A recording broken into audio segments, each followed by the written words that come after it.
بسم الله الرحمن الرحيم القارعة ما القارعة وما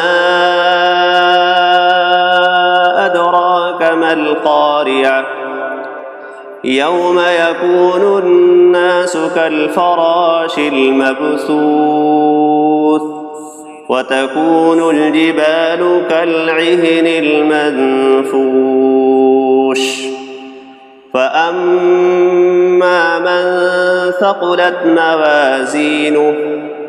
فهو في عيشة راضية وأما من خفت موازينه فأمه هاوية وما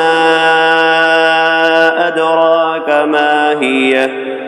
نار حامية